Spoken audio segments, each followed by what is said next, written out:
posso esquecer a dor das chibatadas que levei. Lembro como se fosse hoje, com homens me agarrando. Meu filho agarrado à perna da minha calça para que não me levassem. A minha mulher com os seios à mostra para servir de ama de leite para o filho do Senhor. Nos jogaram no porão de um navio. Passamos meses e meses sem saber por onde ia. Eu vi meus irmãos enlouquecerem por não aguentar tanto horrores e foram jogados ao mar ainda com vida. Chegamos num lugar estranho. Botaram a gente numa parede. Abriram minha boca, contaram meus dentes. Eu fui comprada por um senhor que disse: "Pronto, negro, agora és meu. Vai trabalhar de sol a sol nas minhas fazendas de cana." E fomos levados para aquele lugar também sem saber para onde ia. E um dia trabalhamos muito, apanhamos muito, com pouca comida, um lugar horrível onde a gente dormia. Um dia, quando eu já estava bem velhinho e não aguentava mais trabalhar, ele, furando meus olhos, disse: "Pronto, negro, tá livre." E eu saí mais uma vez, saindo, vagando, sem saber aonde eu ia chegar, só sentindo o calor do sol queimando a minha pele negra. E quando eu já sentia o frio da morte chegando próximo de mim, eu escutei meu filho dizendo: "Pai, eu vim te buscar, pai. Eu vim te levar, pai, para um lugar chamado Quilombo, pai. Lá tudo é muito lindo, lá não tem senhor nem dono. Lá todo mundo tem onde morar, pai, tem o que comer." Nada mais eu senti naquele momento, apenas a lágrima da minha companheira caindo em cima do meu corpo. E a terra que eu tanto sonhei serviu de cobertor para o meu corpo frio. Mas eu acredito que isso não é o fim. Eu acredito que um dia eu vou ouvir meus irmãos gritando de punhos erguidos: "Pátria livre! Venceremos! Pátria livre! Venceremos! Pátria livre!" Venceremos! Obrigada.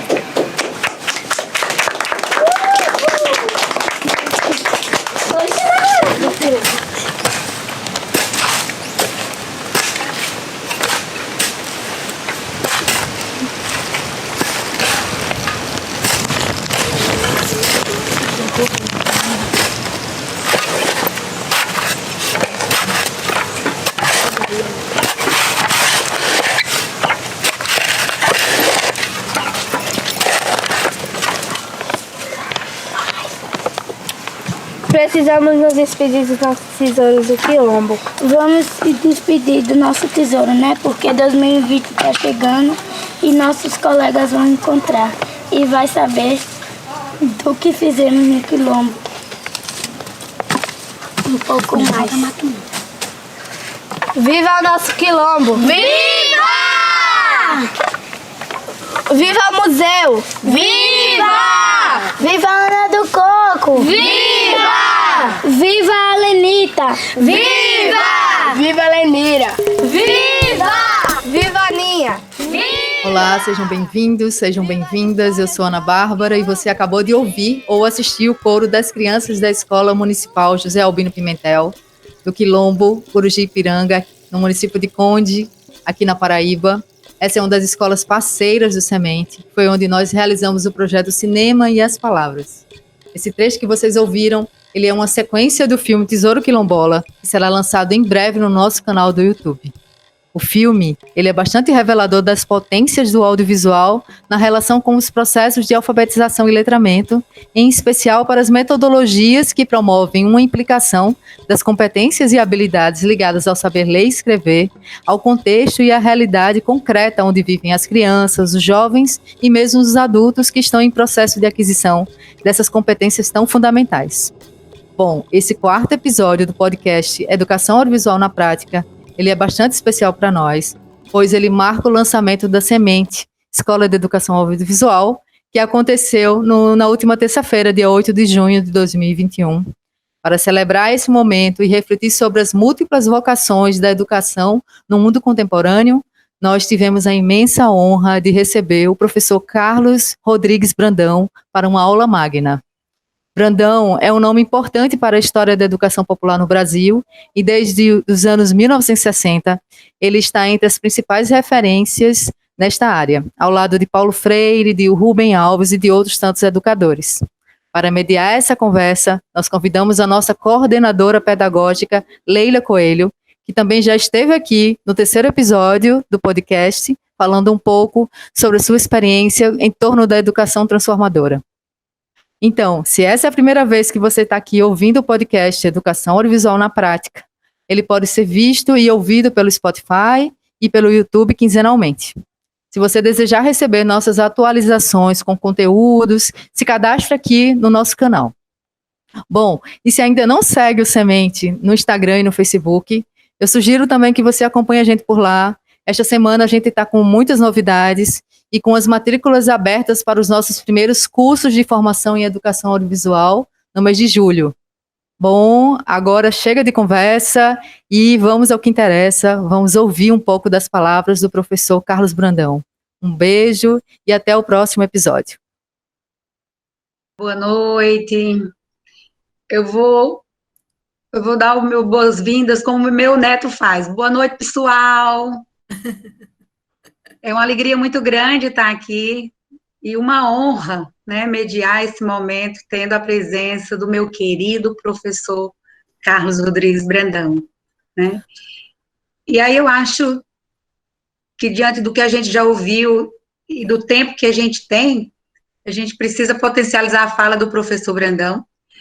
E eu vou dispensar, professor, eu peço essa licença para dispensar a sua apresentação, porque eu acho que quem está nessa roda sabe muito bem quem é o senhor, não é? Então, se eu fosse ler seu currículo, seria 40 minutos no mínimo, né? Então, é 40 minutos que a gente deixa de ouvi-lo, né? E nesse momento eu acho que é preferível ouvi-lo do que me ouvirem, não é? Então, é um prazer muito grande estar aqui. Eu gostaria de dizer, apresentá-lo de uma simples maneira, meu amigo, meu querido, meu mestre, né? Seja muito bem-vindo, gratidão por ter aceito esse convite para estar aqui nessa... Muito bem, Leila, todo mundo, uma alegria muito grande, sobretudo, estar de volta à querida Paraíba, essa Bananeiras, onde eu fui 2 vezes, uma com o Frei Beto, inclusive, inesquecível. E eu estava comentando, antes de nós começarmos, que as experiências da pandemia, principalmente com um velho professor como eu, não é? de quase 60 anos de vida de sala de aula, de educação, de círculos, essa pandemia, entre outras coisas, nos obriga, vocês devem ter também experiências assim, a algumas inovações na vida, não é? E vocês que lidam com questões audiovisuais devem ser muito mais do que eu, especialistas nisso aí. Eu estava até mostrando, eu ainda sou do tempo até hoje de preparar as minhas falas, não é? Numa folha de papel. Então, eu vou começar contando algumas histórias, não é? Eu sou um antropólogo, não é? Um educador, mas um antropólogo, e o antropólogo é um contador de histórias. Antes de aparecer contador de história, já estávamos nós vivendo essa vida. E eu estava comentando antes que eu incorporei as minhas práticas de lives, alguns costumes. Quando eu, menino, fui escoteiro, depois fui excursionista, escalador de montanha, e a gente usava muito bússola. Então, agora nas lives, tantos anos depois, eu voltei ao mesmo costume. Então, quando eu vou viver uma live, eu pego minha bússola, ela aponta para o norte, né? Assim, pelo menos, eu consigo imaginar gente do sul, do nordeste, dos vários lugares, né? Em que direção elas estão. E outra prática também é um marcador de tempo, marcadores de tempo, para não ficar escravizado. Eu estou com um relógio aqui à minha frente, e eu me lembro que agora, inclusive ontem, começou um curso sobre educação popular e Paulo Freire, que eu gravei para o Instituto Paulo Freire. E foram 14 gravações, não é, semanais. Então, eu inventei isso, inclusive deve aparecer nas aulas, que foram desdobradas, são 25 aulas. Eu inventei um marcador de tempo. E tem a ver com semente, tem a ver com vocês.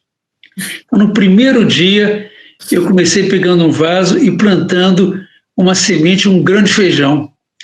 E aquele pé de feijão passou a ser o nosso marcador de tempo. Cada semana eu mostrava às pessoas, né, como estava o pé de feijão. E o curso demorou tanto a ser gravado que deu para aquele primeiro pé de feijão produzir semente, eu plantei um segundo. Né? E para palestras, assim, mesas redondas, reuniões mais rápidas, eu recomendo a vocês esse outro marcador de tempo aqui. Eu vou, inclusive, acender, que é o incenso. Ele é mais interessante do que um relógio. Então, vejam vocês, tem palestra de incenso inteiro. Tem falas de meio incenso e tem falas de um quarto de incenso. Eu vou botar aqui, inclusive, e vou ficar, ele que está aqui na minha frente, não é? Espero que não apague, não é? E vai ser o nosso marcador. Mas esse seu incenso, professor, é de quantas horas? Não, o incenso, ele leva uma meia hora só, é capaz até dele acabar antes. Não é? Então arrume logo mais uns dois. Os incensos são imprevisíveis. Mas, e como vocês são uma escola semente, eu vou começar falando de semente. Entre os muitos amigos que eu tive na minha vida, pessoas tão queridas, alguns que já se foram, como Paulo Freire, Rubem Alves, não é? Eu tive um amigo meu, esse está vivo ainda, chamado Rubens Matuque. E o Rubens eu conheci, a minha vida é cheia de coisas muito imprevisíveis, e uma dessas coisas foi uma ida ao Nordeste, não é? A cidade de Curaçá, que era um projeto numa região onde havia uma última ararinha azul. Então havia um projeto de preservação, de repovoamento, e eu fui com um biólogo, Marcos Daré, e esse Rubens Matuque, um extraordinário aquarelista, uma pessoa fantástica. Ele, inclusive, ilustrou esse meu livro aqui, que é um dos mais queridos, Furundum. Não é? Esses desenhos todos, inclusive os desenhos aqui de dentro, são todos dele, não é, do Rubens Matuque. E por que eu estou falando no Rubens? Não é só pela qualidade de artista, não. Quando eu fui no ateliê dele, ele me mostrou duas coisas interessantes. Primeiro, ele tinha um reduto de plantio de árvores, de mudas de árvores, um viveiro de árvores. E ele disse, olha, Brandão, eu sou um ambientalista meio maluco, eu tenho horror de reunião, então eu faço o seguinte, quase todo fim de semana eu tenho uma caminhonete, eu ponho 5, 6 mudas de árvore e saio por São Paulo. E onde tem numa praça, numa rua, em qualquer lugar, um lugar para plantar, eu não pergunto nem a ninguém licença, eu meto a cavadeira e planto uma árvore. Eu já devo ter plantado mais de 1000 árvores. Eu considero o Rubens um dos maiores ambientalistas da minha vida. E eu estou contando isso também porque, quando eu estava na casa dele, ele me levou um gaveteiro, um lugar que tinha uma quantidade impressionante de gavetas, esses armários que tem 15, 20 gavetas, e começou a abrir e me mostrar. E ele falou, Brandão, eu além de ser um artista, um pintor, eu sou um sementófilo. Eu nunca tinha ouvido falar em sementófilo. O que é isso? Eu sou um especialista em semente, eu sou um fanático de semente. Inclusive, ele mostrou aqueles armários e falou, olha, eu tenho a impressão que nem universidades em departamentos de biologia têm coleções de sementes. Aí foi me mostrando semente de baobá, das plantas mais estranhas, recebia sementes do mundo inteiro. Inclusive, eu até uma vez lá no sul de Minas, onde eu tenho um sítio comunitário, eu reuni umas sementes, mandei numa caixa para ele, ele me agradeceu muito. Rubens Matuque, conheçam vocês, um pintor sementófilo. E eu vou continuar nessa toada de semente, que me dá uma alegria muito grande. Vejam vocês um livrinho que eu escrevi para as crianças do MST, Semente. Eles me pediram para as crianças sem terrinha que escrevesse um livrinho de poesias que eu já tinha. Então eu escrevi Semente. Vou até ler para vocês. Posso ler 2 poemas que tem a ver com vocês. Um se chama Bem Lá Dentro. Foi até musicado pelo Josino Medina, do norte de Minas.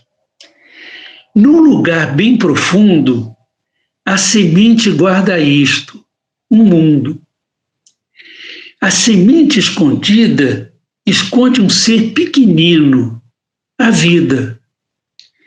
Você já pensou, e pensou por quê, que uma semente algum dia já foi você? E tem um outro aqui, chamado justamente a semente. A semente. Somente a mente de um ser tão bom pode criar do sentimento um bem tão grande como a semente. Somente um dom cheio de vida como a semente pode gerar da vida a terra, da terra a planta, da planta a flor acontecida, de seu amor, de flor em fruto, dentro do sonho que há na mente de uma semente cheia de vida. Se um Deus não há, dentro de quem existe o gesto que sente e sonha nascer da terra, tudo que brota da maravilha, da força viva de uma semente. Mas se há um Deus onipotente que cria tudo com o seu poder, mas se há um Deus que tudo cria com seu amor como um presente do dom da vida, se um Deus existe eternamente, pode crer que ele algum dia já foi semente.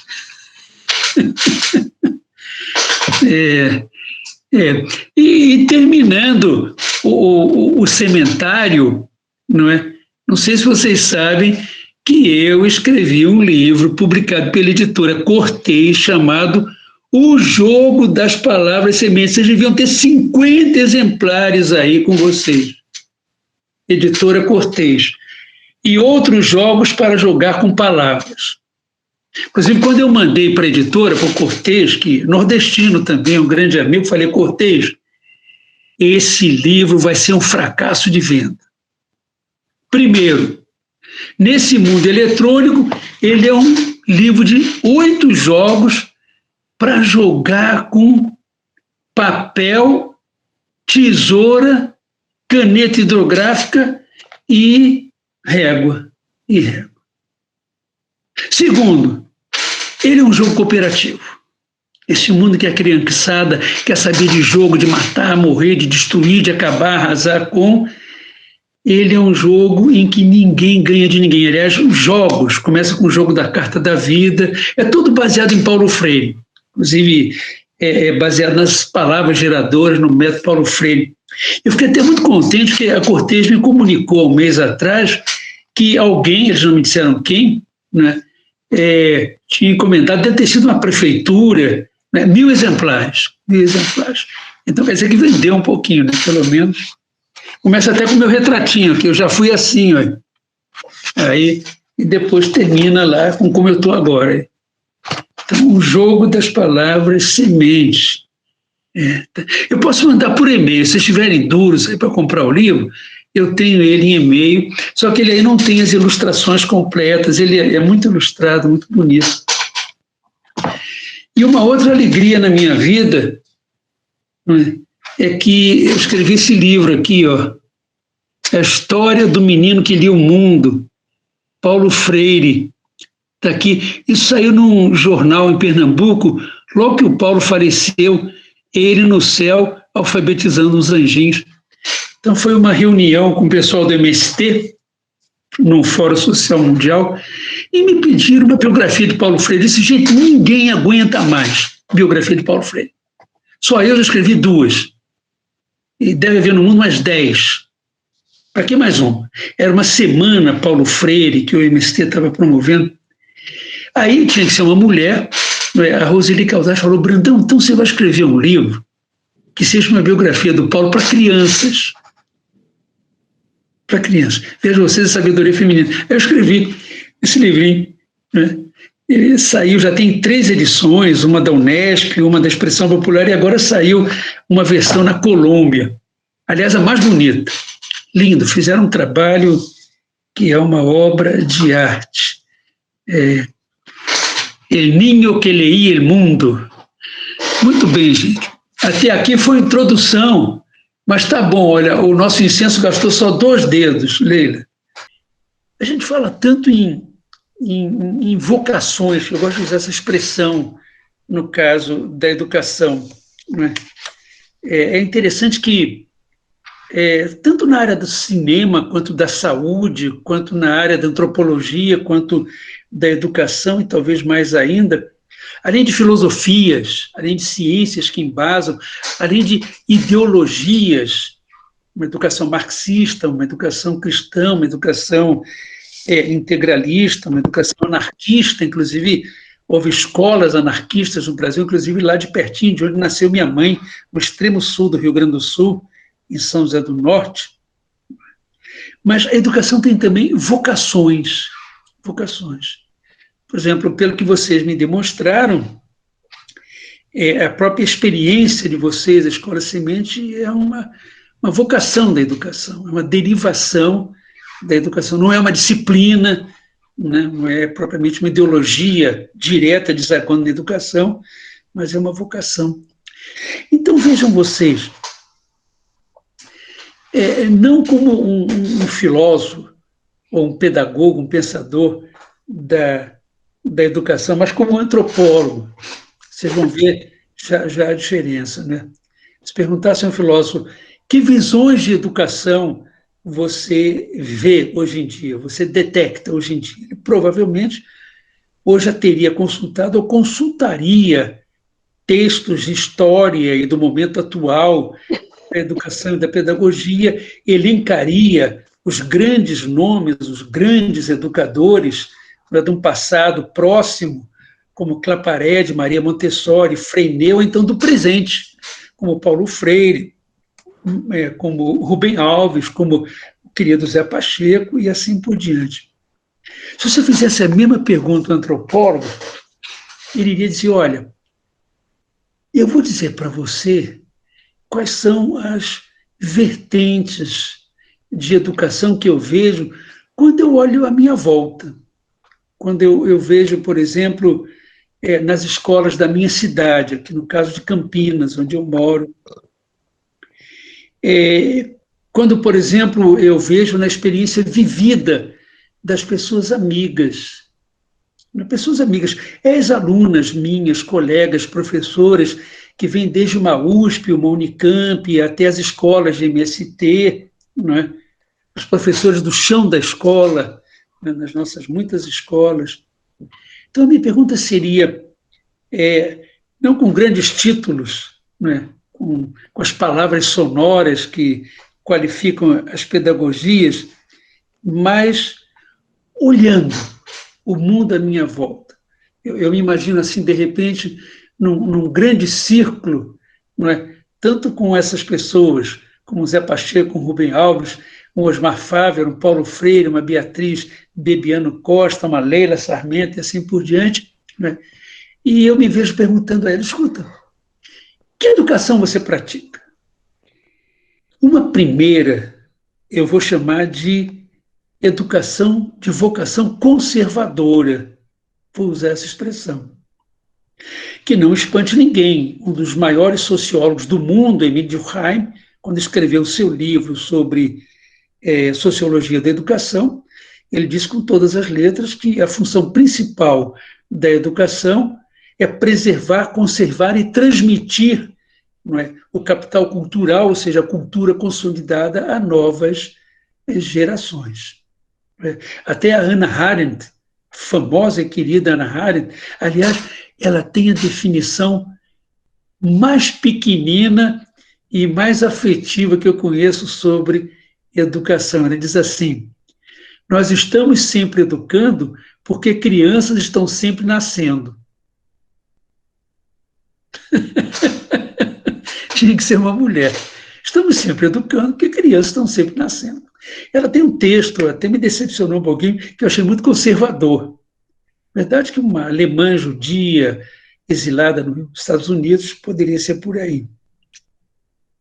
Já o Albert Einstein, que tem um livro, inclusive em português, são os pensamentos políticos sociais dele, né, e que era um socialista, inclusive ele faz uma profissão de fé socialista, ele tem escritos muito candentes sobre educação. Como antropólogo, eu gosto muito de procurar, não é, a educação onde parece que ela não está. Não é? Einstein, Hannah Arendt, não é? Tiago de Mello, não é? Caetano Veloso, Chico Buarque. Não é? Chega só a procurar em pedagogos. Não é? Então, a primeira educação conservadora, que é muito estranho e até preocupante, porque na mesma medida em que ela se preserva em pequenos guetos, não é? Às vezes até de confrarias religiosas.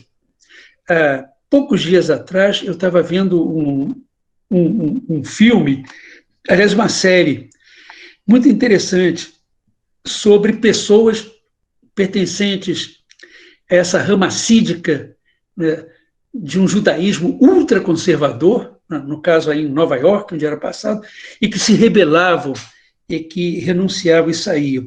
E era impressionante como essa comunidade, inclusive pelas razões deles, tem escolas onde as crianças só aprendem o hebraico e o ídis, não é?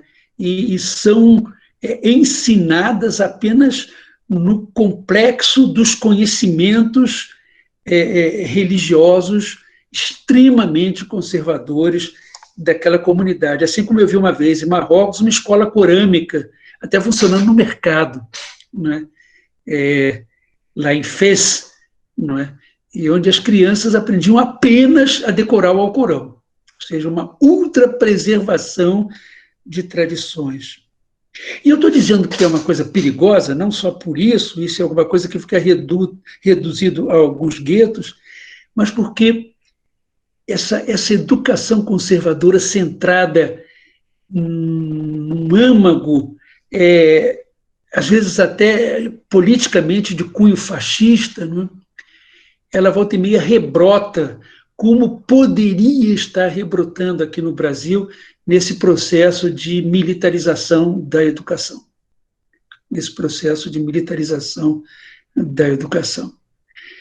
Que não é apenas uma explosão só no Paraná, parece que são 100 e poucas implantadas ou sendo implantadas, mas é o fato de que ela é uma educação cujo problema maior não é ser conservadora. Esse é também um problema no mundo que se transforma, que muda, que exige pessoas pensando para frente, pensando abertas. É que ela é toda uma pedagogia que desloca da pessoa humana, de vocês, de nós, e o que a gente chamaria em sociologia da sociedade civil, né, do mundo, que é a única esfera de uma realidade social que tem a sua razão de ser em si mesmo, para o poder de Estado, não é? É o destinatário da educação. Não nos esqueçamos, eu sempre gosto de lembrar isso, eu até já escrevi sobre isso, que quando as escolas públicas, que a gente defende ardorosamente, tem que defender, quando elas começaram a ser criadas entre fins do século XVIII, século XIX, durante a Revolução Industrial na Europa, foram criadas entre a Prússia, a Rússia, a nascente Alemanha, a França, a Inglaterra, já vivendo o começo da Revolução Industrial, em países beligerantes, em guerras entre eles, todo o século XIX, começo do século XX, até o nazismo alemão, e países com conflitos internos muito grandes. Então foram criadas escolas públicas. Mas vejam a diferença, públicas, mas não populares, porque elas eram ofertadas gratuitamente às pessoas do povo. Para que essas pessoas, como em Paulo Freire, tomassem consciência de si, de seu mundo, mas se transformassem para transformar esse próprio mundo, não.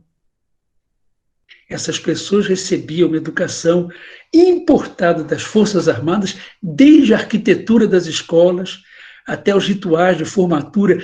Só para vocês terem um detalhe, vocês são todas jovens, né, mas não vou lembrar disso. Quando eu era estudante, só tinha nas escolas comemoração de festas pátrias. 7 de setembro, não é, o 15 de novembro. Por exemplo, não tinha nenhuma comemoração de quilombos, tinha a libertação dos escravos, em 13 de maio. né? Não tinha dia do índio, não tinha dia da árvore, não tinha. Isso veio aparecer quando eu já estava quase na universidade. Vocês já pensaram nisso? As festas eram todas festas da pátria, para você reconhecer que se você é um alguém, é porque você é um alguém pronto a morrer pela sua pátria. Aliás, na América Espanhola, por onde eu viajo muito, isso é muito mais forte e terrível do que aqui no Brasil. Hasteamentos de bandeira, hinos nacionais todas as manhãs, militarização. E esse governo atual está seguindo essa cartilha. Ou seja, uma escola que é conservadora, as escolas fascistas da Espanha, não é, da Itália, na era do fascismo, e, sobretudo, as escolas nazistas eram bem o extremo dessas escolas conservadoras. Vocês não vão se lembrar, eu nasci em 1940, eu nasci no ano do começo da guerra, que nas escolas da Alemanha de Hitler, as crianças de 4, 5 anos estendiam o braço e juravam fidelidade não à Alemanha, mas ao Führer. Ao Führer. Quer dizer, o ponto extremo do conservadorismo direitista, fascista. Escolas conservadoras, fundo religioso, de fundo patrioteiro. Aliás, o Leon Tolstói, o grande escritor, mas também um militante, inclusive um conde, que criou uma escola para camponeses, não é, que se voltou contra o militarismo, inclusive, pouca gente sabe, mas ele influenciou Mahatma Gandhi, eles inclusive se correspondiam. Não é? E ele tem um texto candente sobre o dano das escolas públicas na Rússia, como lugares não de formação, mas de deformação das crianças como súditos leais ao czar, prontos a morrer pela pátria mão. Eu posso fazer um pequeno comentário aqui. Eu estudei numa escola militar. Quando tinha 15 anos, eu queria ser piloto da Força Aérea. Eu sempre quis ser coisas extravagantes. E entrei na escola preparatória de cadetes do ar. Não é? Depois eu tive um acidente, eu fui mergulhar no rio, vivi mergulhando em lugar perigoso. Um dia eu quebrei a coluna, tinha que quebrar. Né? E aí saí da escola militar, está até aqui, ó, olha que bonitinho, estou eu aqui, ó, com 20 anos, ingressando na escola preparatória de cadetes do ar, folha de identificação, 5 de setembro de 1956, vejam vocês. Eu sei, inclusive, por vivência própria, o que é uma escola militar. Vamos passar por uma segunda vocação da educação, bem diferente, mas não sei se menos danosa, que eu vou chamar de vocação modernizadora da educação. Vocês que, inclusive, estão trabalhando com audiovisual, cuidado, porque eles adoram informática, internética, EAD, ensino de línguas. Vocês já repararam como é que agora tem escolas bilíngues? Não sei se por aí, mas no Rio de Janeiro, na minha terra, aqui em Campinas, toda escola particular que se preze tem que avisar que ela é bilíngue.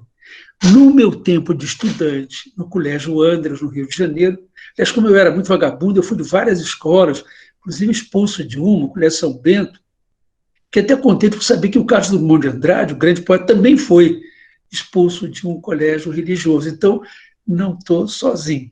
É o Drummond de Andrade. Mas, quando eu estudava no ginasial, naquele tempo ginasial e clássico, sobretudo no curso clássico, acabava o ginásio, você fazia clássico, científico ou normal.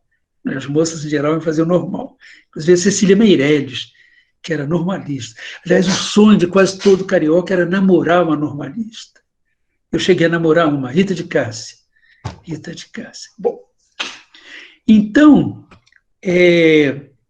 nós estudávamos português, francês, inglês, espanhol e latim. 5 anos de latim. 5 anos de latim. Por isso que a gente aprendeu a escrever, o povo da minha geração, Paulo Freire, Rubem Alves, eu, porque a gente aprendia lá, com Cícero, não é? Com os clássicos. Bom, já estou fazendo. O pessoal agora fica aprendendo com letra de rock, não é? Com funk. Aí vai querer que o menino seja capaz de fazer uma redação. Não é possível. Não é possível. Mas vamos lá. Escolas modernizadoras. Assim como a escola conservadora, na sua dimensão militarizante, tem como seu destinatário não a pessoa humana, não a sociedade civil, mas o poder de Estado, a escola modernizadora, ela tem como seu herói não mais o cidadão, não mais o professor, não mais o educador, mas o empreendedor. O empreendedor. É preciso, inclusive, separar o joio do trigo, como no Evangelho. Eu tenho vários amigos que são fascinantes empreendedores. Vocês da Escola Semente devem estar criando um empreendimento digno de ser muito bem acolhido.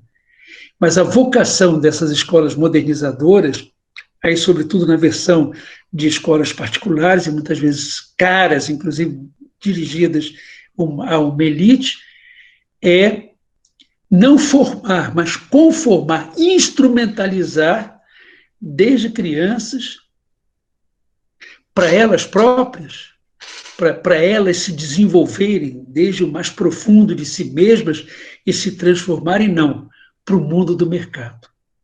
Aí tome de inglês funcional, português funcional, ou seja, uma funcionalização, uma rankicização, porque o ideal dessa escola é produzir não o consciente cooperativo de Paulo Freire, de Rubem Alves, mas o competente competitivo. Inclusive, é muito impressionante ver como nessas escolas, inclusive na própria educação mais ampliada, que sustenta, não é, a todo um clima de perene competitividade, o primeiro, o segundo, o terceiro. Né? Eu sempre fui completamente contra isso. Né? Segundo minha mãe, que era muito crítica, porque como eu era muito mau aluno, eu era sempre dos últimos da classe. Não é? Então eu fiquei com bronca dos primeiros. Não é? Mas não há de ser só por isso, não. Quer dizer, eu costumo dizer que uma das coisas mais tristes para mim, agora estão chegando as Olimpíadas, é ver nas Olimpíadas um pódio onde só cabem 3. Vocês já repararam que imediatamente a câmera esquece todo mundo, não é? E foca na primeira, um pouquinho na segunda e depois na terceira.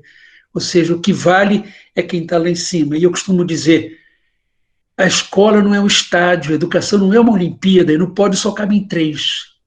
Não é? Só cabem 3. Então, eu tenho até um texto chamado Alguns Passos em Direção a Outra Educação. Ele foi publicado aí em alguns lugares. Eu tenho a impressão que a Leila tem. Eu acho que eu levei até lá para Bananeiras uma vez. Educação modernizadora. E é essa educação que, vinda da escola particular, né, extremamente vinculada aos interesses do mundo do capital, mundo mercantil, né, está agora invadindo o imaginário da educação pública, da escola pública. E, inclusive das universidades, do mundo universitário. Eu recebi, pouco antes da pandemia, eu fui professor da USP também, dei aulas lá na USP, nas Ciências Sociais, então até hoje eu recebo a revista da Associação dos Docentes da USP. E me lembro o número de 2019, ele era um número dedicado à questão do produtivismo no mundo universitário. E para que vocês pensem que os nossos males não começam e acabam entre pandemia e pandemônio político, ela tinha artigos da Austrália, do Japão, da Holanda, que era inclusive o artigo principal, o artigo de fundo, da Espanha e do Brasil. 5 países de 4 continentes. E a tecla era a mesma em todos. O ensino, e sobretudo o ensino superior, invadido pela lógica, pelo ideário, pelo imaginário, pelos interesses do mundo do capital. Nós não somos agora mais criadores de ideias, educadores de mente, mas somos produtores. E você vale não pelo que cria, mas pelo que produz quantitativamente. E é muito impressionante ver como é que as queixas, as lamentações agudas de educadores vêm desde o texto básico, que é de uma equipe de 3 educadores da Holanda, até todos os outros, inclusive o brasileiro. Se nós parássemos aí, o mundo estava muito mal, gente, estava muito triste. Mas justamente eu quero localizar uma terceira vertente. Estou olhando aqui. Ô, Leila, o incenso está chegando no meio, hein? Está um pouquinho acima do meio. Aqui, ó. Eu vou mandar outro daqui. Olha aqui, ó. Tá vendo? Vamos lá. Meu medidor de tempo. Se vocês não me pararem, eu vou até o fim do incenso. Vamos lá. Uma nova versão, uma nova vertente, uma nova vocação que eu chamaria de educação transformadora. Educação transformadora. O problema é que quando a gente pega alguém que de alguma maneira professe alguma vertente, algum imaginário da educação transformadora, se não for uma pessoa com a genialidade de um Rubem Alves, não é, de um Zé Pacheco, pessoas vão se embanando. Bom, a educação transformadora, ela é a educação que visa transformar, mas isso é o que os filósofos chamariam uma petição de princípio. Não é? Mesma coisa que dizer que a água é molhada. Não é? Sim, mas ela é transformadora por quê, gente? Por que ela é transformadora? Então, eu vou começar pelo mais essencial, justamente fazendo um paralelo. A educação conservadora não é conservadora porque é conservadora. Ela é conservadora porque a vocação dela é gerar conhecimentos imaginários, práticas, que conservem e preservem um poder de Estado, que, inclusive, eles não vão chamar de poder de Estado, vão chamar de a pátria amada Brasil. A educação modernizadora não é modernizadora porque ela é especializada no que há de mais moderno do ponto de vista de instrumental, didático, assim por diante. Não. Ela pode ser até uma escola fisicamente bem tradicional. Meus netos, por exemplo, o Pablo e a Yara, que moram no Rio de Janeiro, eles nasceram, a Yara na Espanha, o Pablo na França, e começaram a educação na França, né, em escola francesa. Depois foram para o Chile. Minha filha era casada com aliás, um homem do mundo de mercado, né, um executivo, e viviam viajando. E cresceram um pouco no Chile. Então, para não pirar a cabeça, primeiro estudam em francês, depois em espanhol, eles continuaram estudando em escola francesa. E vieram para o Brasil e estudam em escola francesa. Tanto que a minha netinha Yara, que agora vai fazer 16 anos, ela sabe muito mais de geografia da França, história da França, do que do Brasil. Né? E escola francesa. E é interessante que a escola francesa, ao contrário da escola americana, ela é extremamente intelectualista. Você tem uma ideia interessante, eles são muito contra informática e internet, né? E são muito a favor de livro. A coisa mais importante lá no Lycée Molière é a biblioteca.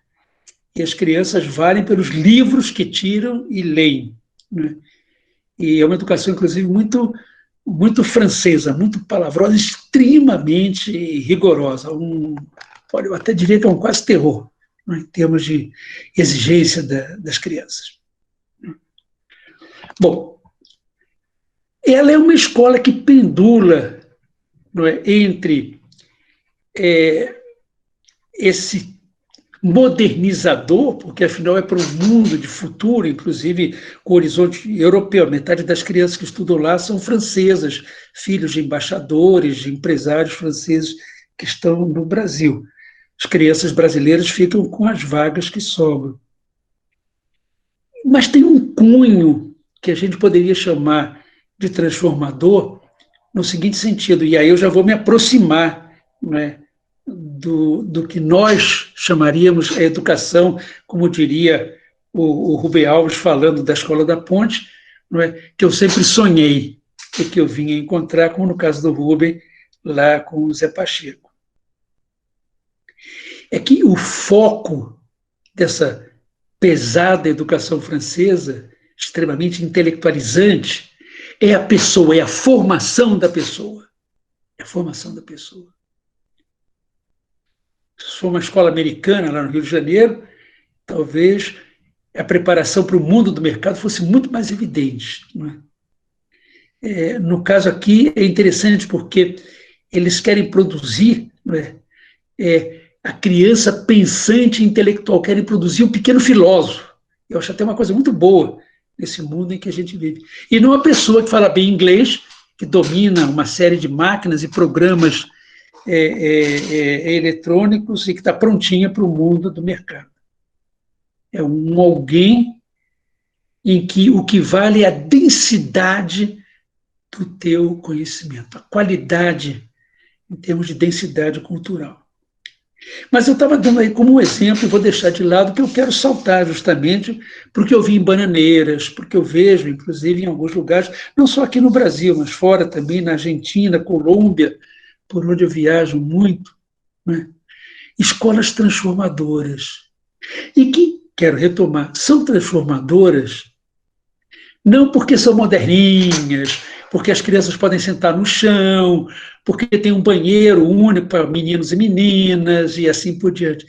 Elas são transformadoras porque o destinatário da educação não é nem o poder de Estado, a pátria amada Brasil, na escola conservadora, nem o mundo do mercado, na escola modernizadora, cujo ideal é o futuro empreendedor, ou então o futuro executivo do empreendedor. Mas e a pessoa humana? Cada um na sua individualidade.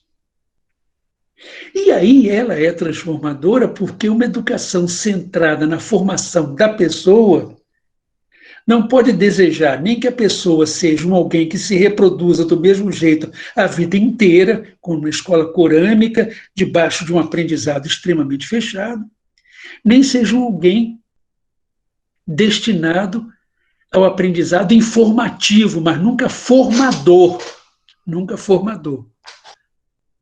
Nunca formador.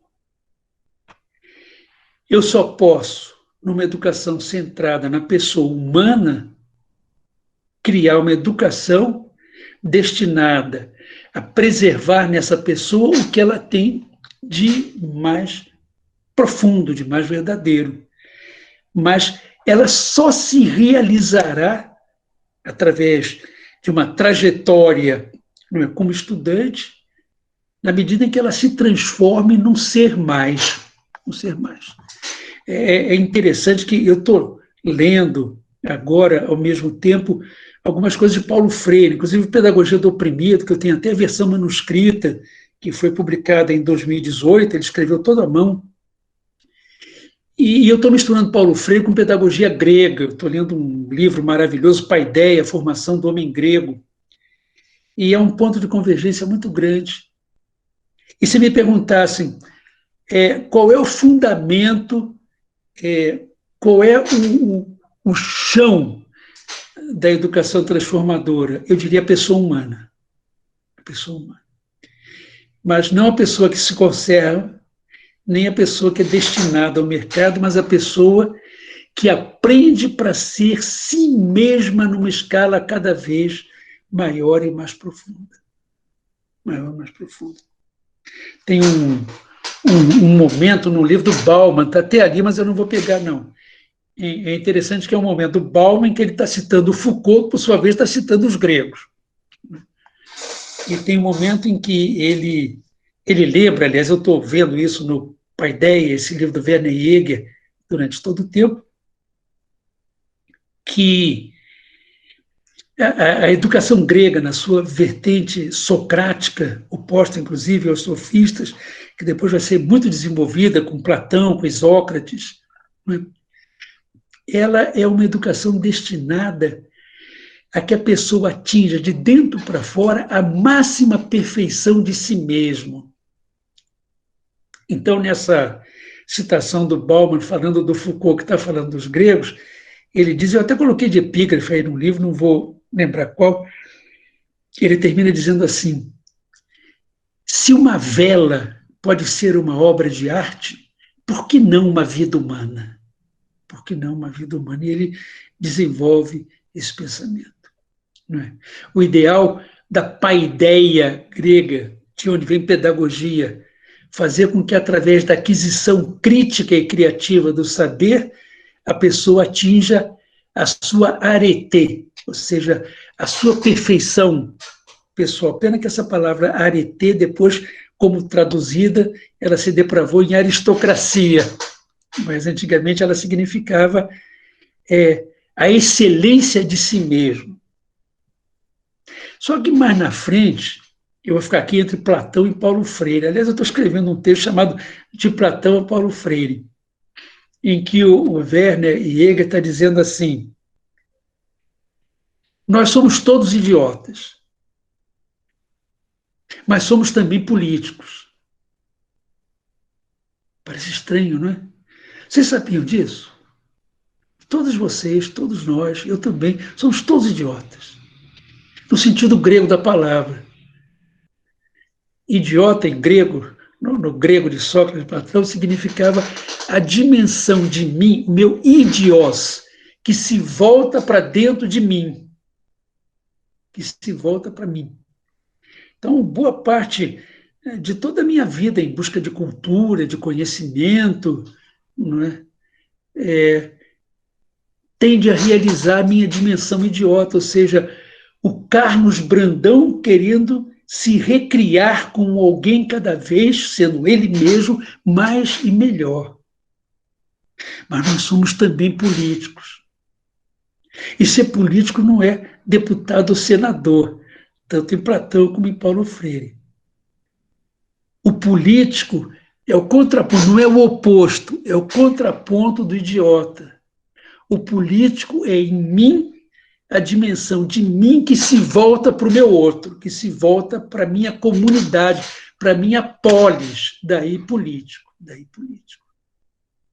Então, o ideal de uma educação transformadora é fazer com que, através de um aprendizado denso, crítico e, ao mesmo tempo, livre, dialógico, com todas essas qualidades que entre Paulo Freire, Rubem Alves e Zé Pacheco, em cada vertente, em cada um com as suas palavras tão bem desenvolvido, é essa integração, essa interação, não é, entre a minha busca de um saber dialógico, transformador, que me transforme não num outro, mas em alguém que, sendo eu mesmo, seja mais eu mesmo.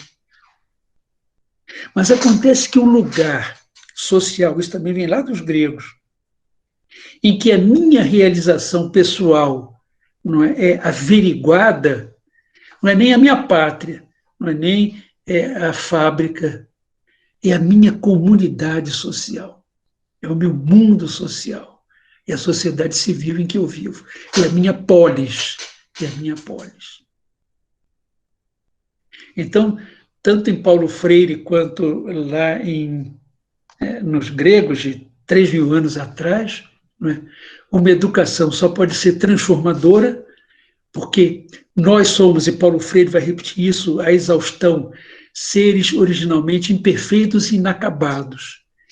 E é a educação aquilo que realiza em nós a nossa perfeição e o nosso acabamento. Só que esse processo é perene, é contínuo, ele se estende por uma vida inteira. A própria Unesco, hoje em dia, tem trabalhado muito a ideia de uma educação ao longo de toda a vida. Eu mesmo já participei de não sei quantos encontros unesquianos a respeito. Educação conservadora, modernizadora, transformadora. Teria uma outra, eu aqui no meu desenho só fiz 3. Não é? Se eu tivesse numa live com o MS3, eu puxaria uma 4ª aqui, se vocês quiserem eu puxo, que é educação emancipadora. Emancipadora é aquela, aí a gente tem que usar as palavras de Paulo Freire, não é? aquela que, em nome do humano, mas a partir do posto mais à margem de uma sociedade desigual, ele vai dedicar a pedagogia do oprimido aos esfarrapados da terra. Vocês lembram disso? E aqueles que com eles sofrem e com eles lutam. Então, a educação emancipadora dá, digamos, um passo, não digo além, mas dá um passo pouco mais à esquerda, porque ao lado dessa transformação pedagógica nas relações, e aí Zé Pacheco deita e rola, o quanto eu aprendi com ele lá na escola de Bananeiras, ela tem uma vocação político-revolucionária, de transformação numa sociedade injusta, desigual, excludente, não é? Eu, inclusive, não estou dizendo novidade, hein? O companheiro que me antecedeu, que tem, inclusive, um violão atrás dele, eu esqueci o nome, desculpa, mas eu volto e meia esqueço até o meu, não é? Ele usou algumas palavras bem candentes aí. Bem candentes. Muito bem, Leila, falta 2 dedos para acabar o incenso. Bom, então deixa recorrer. É porque ainda ouvir muita coisa e provocar também muita coisa, professor. Então, não sei se a gente pode já fazer alguma provocação. Podemos? À vontade, tem incenso ainda. Que bom, então, fico feliz. Então, minha gente, somos, no momento, 114 pessoas, né, nos ouvindo, assistindo. Podem fazer suas provocações, ele está dizendo que ainda temos tempo suficiente, temos bastante incenso aí pela frente. Então, vamos lá. Olha, o senhor agora acaba, né, de nos dar uma visão muito ampla dessa distinção né, da educação conservadora, a modernizadora, transformadora, né? Emancipadora. E nos faz, né, um alerta, principalmente aqui para o Semente, né, no trabalho com o audiovisual, né? Então, pensando nisso, e também no texto seu, sobre a fábula de Rubem e Paulo Freire, né, o senhor faz uma comparação muito interessante entre eles dois, né, entre a tese do Rubem e a pedagogia do oprimido de Paulo Freire, né, e diz que há um elemento aí de convergência entre eles dois, né, a questão da ideia de humanismo, né, e eu acho que está muito presente aí na sua fala, e na hora que eu li isso também me lembrou o livro do Marcos Arruda, Humanizar o Infra-Humano, né? Aliás, uma trilogia, são 3 livros. Isso. E daí, então, diante dessas reflexões, né, a gente gostaria de perguntar como é que a gente pode construir, né, no aqui e no agora, né, com o que temos à nossa disposição, experiências de aprendizagem significativas e transformadoras, nessa perspectiva que o senhor falou, né, com a mediação da linguagem do audiovisual e das tecnologias digitais. Esse era um ponto que a gente queria. Depois, se é possível, pensarmos em metodologias e práticas, né, que sustentem esse propósito de uma educação socialmente responsável, dialógica, né, densa, como o senhor falou, emancipatória. E nós estamos, de fato, queiramos ou não, não por causa de eletrônica, não apenas por causa disso, estamos ingressando num mundo que talvez esteja passando do domínio da palavra para o domínio da imagem. Não é? Eu acho que na cabeça de uma gente como vocês aí da Escola Semente, os dois não se contrapõem. Inclusive, no vídeo de vocês ficou muito bem mostrado isso aí. É um vídeo imagético e falante. Ao mesmo tempo que vocês estão mostrando, as pessoas têm o que dizer. Inclusive, aquela mulher que faz aquela fala quase poema sobre os negros vindos como escravos, muito comovente. Eu vejo isso, inclusive eu que gosto imensamente de imagens, não é? Como uma passagem irreversível. Não é? Essas transformações, elas acontecem não é só porque a ciência se desenvolve ou porque as cabeças mudam, elas fazem parte do processo, não é? Da história, da trajetória humana. Eu estou escrevendo um livro agora que eu tenho a impressão que não vai vender nenhum, eu vou ter que sair dando para os amigos, que é um livro, gente, Paleontologia da Educação. Quem que vai ler isso aí? Todo mundo que faz pedagogia, no máximo, recua até os gregos, egípcios, babilônios, para buscar as origens da educação. Eu estou recuando aos macacos. Eu começo com chimpanzé, gorila, depois chegam os primeiros humanos, Australopithecantropus erectus, há mais ou menos 2 milhões de anos atrás. E venho acompanhando isso aí. Quem que vai ler esse livro? Eu acho que só eu. Nós temos um grupinho de amigos, são 5, 6 pessoas de antropologia da educação. Nunca conseguimos ser mais, eu acho que só nós. Não é? Pra vocês terem uma ideia, 30 mil anos atrás, quando já existe o chamado homem moderno, o sapiens sapiens, vocês todas que estão me vendo aí, eu também, não é? Isso para mim já é ontem, 30 mil anos atrás. Não é? Os homens já chegaram à Europa, migrados da África, nós somos todos africanos, não é? Já os últimos neandertais desapareceram, e enquanto os macacos ainda têm 200 e poucas espécies, o primata nu, o macaco nu, que somos nós, não é? O primata humano, acabou numa espécie só, que somos nós, os sapiens sapiens. Não é? Mas eu estou dizendo isso porque é muito interessante, porque se a gente pode rastrear os primeiros homos, na verdade, vamos colocar uma data bem mais recente, vamos colocar 800 mil anos atrás, não é? Até mais ou menos 30 mil anos, se vocês pensarem numa régua de 1 metro, não é? Desde o 0 centímetros até o 95, a humanidade não tinha palavra. Os seres humanos não tinham palavra, não tinham linguagem. Não é? Se comunicavam igual os macacos, até os babuínos tinham mais sons do que os humanos. A palavra é extremamente recente, quer dizer, para quem vem lá de 2 milhões de anos atrás. É muito recente na história da humanidade. O domínio do fogo, não é? A caça, não é? A revolução agrícola, que tem o quê? 15 mil anos. 15 mil anos. Aí vocês pensem na régua de 1 metro, nós já estamos no 99, né? No centímetro 99. Não é? Para vocês terem uma ideia, vocês não dá nem para medir, principalmente essa moça que está aqui nesse canto, mocinha, né? Ela seria uma tênue folha, o 10º de uma folha de papel de seda, né? Nessa régua de 1 metro. Né? Toda a Renascença, toda a Idade Moderna está no último 10º de milímetro dessa régua de 1 metro. Então, nós demoramos quase toda a nossa existência na Terra para falar, para dizer eu te amo, ou então está pegando fogo. Né? Para fazer um primeiro poema, meu Deus do céu, ontem. Né?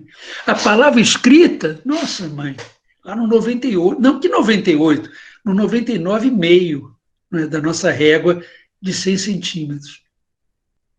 E daí para frente tudo aconteceu muito depressa. Gutenberg inventou a imprensa, não é?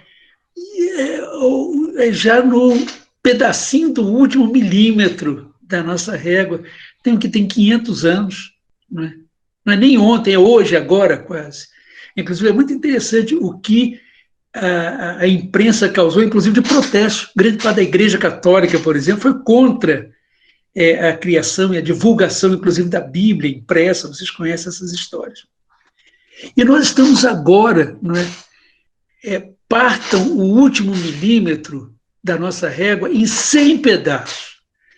Partam o 100º em mais 10. Nós estamos na ponta desse fio de cabelo, passando, eu não digo de uma civilização para outra, mas transitando, não é? Em grande medida, de um momento de intercomunicação para outro, com maravilhas que se abrem a nós, não é? E com grandes perigos também. E o meu grande dilema mas não só dirigido à Escola Semente, a quem lida com audiovisual, é o seguinte: o que nós estamos ganhando em qualidade de densidade, em aretê, em paideia, e não em comunicação, balada e etc. e tal, né? Em vida interior, né? Com tudo isso, com tudo isso. Eu aqui vou dar um exemplo. É Adelmo Café, um querido amigo meu lá de Goiás, mineiro, mas professor em Goiás. Se estiver vivo ainda, está com os 90 anos. Ele e a mulher dele, Maria Helena Café. O Adelmo Café foi quem me introduziu no audiovisual. No tempo que audiovisual era assim: você gravava uma fita cassete e você tinha um projetor de slides. Até quando apareceram aqueles modelos da Kodak, né, que eram automáticos, foi uma revolução. E o Adelmo Café se especializou nisso, só que ele era professor de arte. Então ele usava, naquele tempo, o audiovisual para densificar o conhecimento de arte. Quando o meu livro Cavalhadas de Pirinópolis foi lançado, ele fez o audiovisual para lançar o livro. Tanto assim que quando me deram a palavra, eu falei, eu não sei se é um áudio que está lançando um livro ou um livro que está lançando um áudio, porque realmente o audiovisual dele era uma coisa soberba. O Marcos também só fez um comentário que a gente gostaria de registrar. O audiovisual é uma área em que os recursos tecnológicos se tornaram muito acessíveis e diversificados. No entanto, ainda não foram integrados à educação em todo o seu potencial participativo e transformador. Eu queria partir do próprio vídeo que nós vimos. Eu partiria desse vídeo. O que esse vídeo fez? Esse vídeo usou uma tecnologia pós-moderna, né? Imagina a qualidade das câmeras e tal, para trazer, primeiro, para as próprias pessoas que participaram dele, que devem ter se maravilhado. Imagina aquelas crianças se vendo, sempre é uma alegria muito grande. E depois para nós, para outras escolas. Né? Um mundo, um quilombo, uma paisagem, crianças, aquela velha e depois aquela mulher. Não é? Eu estou chamando de poema, história. Não é? Então está aí, o que eu chamaria um uso transformador de um instrumento chamado audiovisual. Né? Agora, quando eu escrevo um poema, eu escrevo muito poesia, e volta e meia eu mando, ou no Facebook, ou então por e-mail, eu gosto muito mais de e-mail, para pessoas amigas, e alguém me responde com 4 palminhas, me dá vontade de pensar em todos os palavrões que eu aprendi quando era menino carioca, não é? E devolver, porque não é possível você mandar um poema e receber 4 palminhas do tipo adorei, ou então uma mensagem assim, vibrei, Brandão me tocou fundo. Puta merda. Você escreveu, falou, pensou. E o grande medo que eu tenho é que, ao mesmo tempo em que esses, vamos chamar de recursos, estão aí, não é? Estão se colocando para nós, estão, inclusive, democratizando muito a educação. Por exemplo, essa nossa reunião aqui, ela, para mim, tem um lado tristíssimo, porque eu estou acostumado há 45 anos a falar olhando olhos nos olhos das pessoas. Mas, por outro lado, é isso aí, não é? Uma aula ou uma reunião que eu daria na Unicamp para 15 pessoas, 20, não é? De repente, com os recursos de agora, pode ser levada a 500 pessoas. O outro lado do que está acontecendo no nosso mundo, ele não está sendo tão visibilizado, mas o vídeo de vocês é sobre isso, então me autoriza a falar. É que esses meios de comunicação, eles estão permitindo uma efetiva democratização, não só das falas. A quem aquela mulher do vídeo teria dito que disse se vocês não estivessem lá gravando? Talvez ela tenha dito já várias vezes aquele pequeno círculo de crianças. De repente, eu espero esse vídeo corre o mundo. E talvez em outras línguas aquela mulher esteja dizendo essa mesma coisa. E eu estou falando porque o vídeo de vocês, ele traz isso com muita clareza, é que as pessoas silenciadas no tempo de Paulo Freire, aqueles esfarrapados da terra, não tinham voz. Eles falavam através de nós. Precisavam do Paulo Freire, do Carlos Brandão, do Marcos Arruda, dos educadores populares. Nós estamos vivendo a aurora desse mundo. Você estava mostrando esse vídeo, o Vincent Carelli, junto com uma antropóloga francesa, Dominique Gallois, né, que trabalhavam lá no Amapá, eles desenvolveram um projeto muito avançado, chamado Câmara nas Aldeias, em que eles treinavam indígenas para que eles próprios se filmassem. Não é? E eu participei de um projeto no norte de Minas, chamado Sujeito e Agente, que tinha esse mesmo ideal. Pena que, como tudo no Brasil, ele acabou cedo, não é? Por falta de verba, essas histórias todas que estão piorando agora. E a nossa ideia era essa. Mas nós íamos pesquisar e fazer um vídeo ou um livro, nós treinávamos jovens da comunidade para que eles produzissem a memória da sua própria comunidade. A gente chamava de cartilhas. 3 cartilhas de memória foram publicadas. Então, vejam vocês, de repente, esse mundo que nós estamos vivendo, ele é muito perigoso, como diria o personagem principal, Reobaldo, do Grande Sertão Veredas. Viver é muito perigoso, mas ao mesmo tempo muito fascinante, porque através de tudo isso que está acontecendo, não é apenas tecnologias que se desenvolvem, mas são mundos que estão se encontrando. Então, é esse mundo em que, sobretudo vocês aí mais jovens, não é, estarão vivendo, quer dizer, um mundo, não é, que ele é muito mais Macondo, não é? Muito mais. Eu sempre uso a imagem do Macondo, não só através do Gabriel Garcia Marques, mas do Orlando Fausborda, que era amigo do Garcia Marques, amigo meu também, não é? Como essa imagem, não é, de uma bricolagem, de uma integração entre aquilo que, há algum tempo atrás, era inimaginável. E eu acho que uma grande virtude, lembrando agora não de Rubem e Paulo, mas do Zé Pacheco, da Escola da Ponte, de experiências daqui, é que essas experiências de educação transformadora estão trazendo para dentro da sala de aula isso aí. Quer dizer, qual é a grande virtude da experiência de Zé Pacheco? Não é que as crianças sentem no chão, não é que as crianças programem o que vão fazer, é que as crianças, de repente, podem ser chamadas a serem co-criadores do seu próprio ensino.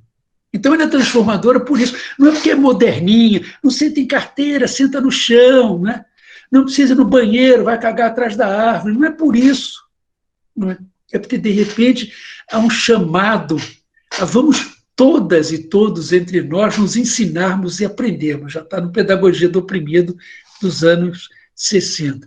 Leila, chega, não é possível, vai começar o jogo. Bom, eu acho que é isso, né? A gente agradece a todo mundo que esteve conosco nesse momento, fazendo esse momento tão rico. Ao senhor, mais uma vez, gratidão. Ela ainda me chama de senhor até hoje. Por esse aceite desse convite sempre, né? Nunca negou, né? Essa sua generosidade é ímpar, né? Então, muito, muito obrigada mais uma vez. Obrigada a vocês. Faríamos a segunda Conani esse ano, se não fosse a pandemia, e o senhor estaria convidado mais uma vez, né? Mas vamos, quem sabe, né? Quando isso passar, a gente se encontra presencialmente. Ainda vamos fazer, ainda vamos fazer. Isso, vamos retomar aqueles momentos que foram tão importantes para a Paraíba, né, para quem participou. Então, muito obrigada, Felipe, Isaac, Ana, é com vocês. Gratidão, minha gente, por me darem a honra de poder mediar. Um abraço do povo de Bananeira. Brandão. Muito obrigada a todos.